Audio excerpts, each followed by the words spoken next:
Stockholm, it's Mimir Quiz! Welcome everybody, how are you?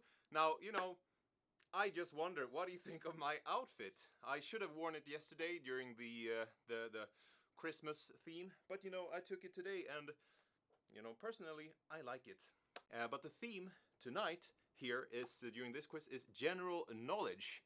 So I hope that you have been, reading a lot of books and watching movies and just been a, all in all, curious person during your life up to this point, because this is now when it matters the most. And the prize pot is a 1,500 Mimir tokens. And you know what? I feel ready to jump into the first question. Let's go.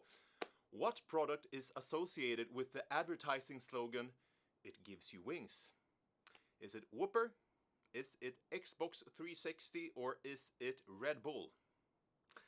What do you think? It's a pretty famous slogan. Myself, I actually, when I think of it, it's more in Swedish because I hear it in the commercials here. So the correct answer, it's Red Bull. Red Bull ger dig vingar in Swedish. Well, so the story actually goes, one of the co-founders of Red Bull was Dietrich Mateschitz. He went to Thailand and he noticed that the tuk-tuk drivers, they drank some kind of funny syrup that let them go on for longer. So then he contacted the one who made the syrup, and they adapted the formula and made it popular throughout the world.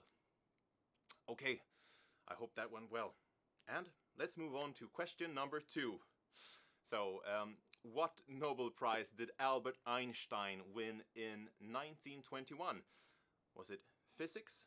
Was it peace? Or was it poetry? What do you think? He's a pretty famous fella, that one, Albert Einstein.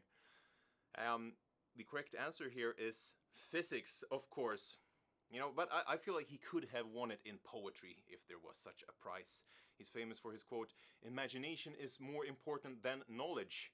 For knowledge is limited to all that we now know and understand, while imagination, it embraces the entire world and all there it will ever be to know and to understand." Well, but I love physics. I really love physics. In a friendly way, kind of hands above the cover type of stuff. No, I would make sweet love into physics if it was a real person. It would be, yeah, I wish that was the case. Let's move on to the next question, people. Question number 3. What opened in 1971 and is named for the first mate in Moby Dick? Is it Seattle Coffee? Is it Starbucks? Or is it chock full of nuts? What do you think? And Moby Dick, what do you think of that book? Well, so the correct answer here is Starbucks. Moby Dick, that's a famous book. When it was released in 1851, it wasn't very popular. It was only after the death of the author, like in the 20th century, that it was recognized as one of the great American works of literature. Let's move on to question number 4. According to the song "Santa Claus is Coming to Town," how many times does Santa check his list? Is it twice? Is it once? Or is it thrice? What do you think? Ba-da-ba-dum-bum, ba-da-ba-dum-bum. Well, so the correct answer is twice. We're making a quiz and checking it twice. We're gonna find out who's got it all right. Mimir Quiz is coming to town, or to your phone, or your web browser. We're everywhere by now. Hey, let's move on to the next question. So, question number 5. A spork is a cross between which 2 items of cutlery? Is it a spoon and a ladle? Is it a spoon and a knife? Or is it a fork and a spoon? I think these should be like the new official terms for if there is an international sign language. Well, the correct answer is a fork and a spoon. I think spork is a really funny word. It's a funny sounding word. It sounds like you're trying to say Spock, the Star Trek character, but you have some kind of speech impediment. Spork. Well, let's move on to the next question. Question number 6. A Minotaur is a cross between a human and a what? Is it a bull? a bear, or a horse? What do you think? Do you know your mythologies? Well, so the correct answer here is a bull. It's a cool hybrid. Well, if it was a cross between a human and a horse, it would be called a centaur. But the human and the bull, it's a minotaur. And according to the Greek mythology, the minotaur was trapped in a labyrinth on the island of Knossos. And the labyrinth was so good that even the creator of the labyrinth, called Daedalus, sorry, he almost got trapped in his own labyrinth. Now that's a good labyrinth. Let's move on to the next question. Question number 7. A man's wife's brother is referred to as his what? Brother-in-law, sister-in-law, or mate-in-law? What do you think? Drum roll, drum roll, drum roll, drum roll. And the correct answer is brother-in-law. Now, I don't have any brother-in-law, well, because I'm not married, but I am a brother-in-law. Yeah, it feels nice. You know, I used to be only a brother, but now I'm also that in law. You know, it's just, it feels great. It feels great. Next question, people. So, an element is determined by the number of what? Protons, neutrons, or atoms? What do you think?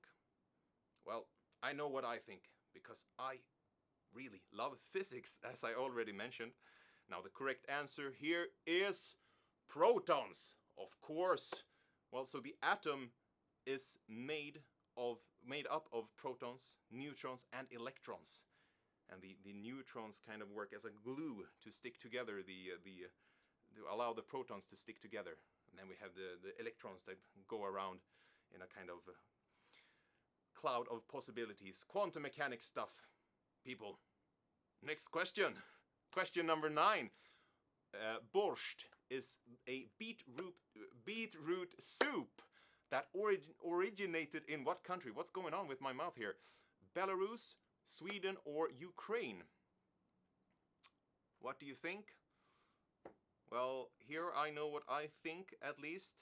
Well, the correct answer is Ukraine.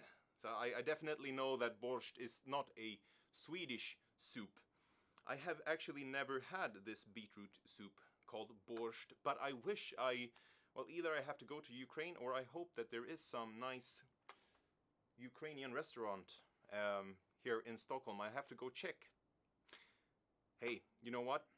I hope this has been going well for you guys. We are ready to find out who the winners will be by taking the last question. So question number 10.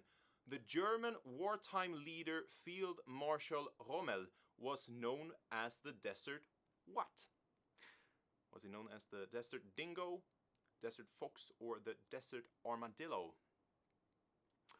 What do you think? Have you been studying your World War II history? So the correct answer here is the Desert Fox. Has a certain ring to it, right? Well, so Rommel, he is kind of known for being a quite successful German general during his time during the World War II. Kind of became kind of a larger than life figure. I talked about him being kind of doing civilized war, but historians nowadays, there are some historians that kind of debate whether or not that was very civilized or not. People, I have had a lot of fun with you here. I hope that you had a lot of fun as well. I am very happy for all of you that won here and received your tokens. And I am looking forward to playing another quiz with you later on tonight. I'm having such a good time. See you later. Bye.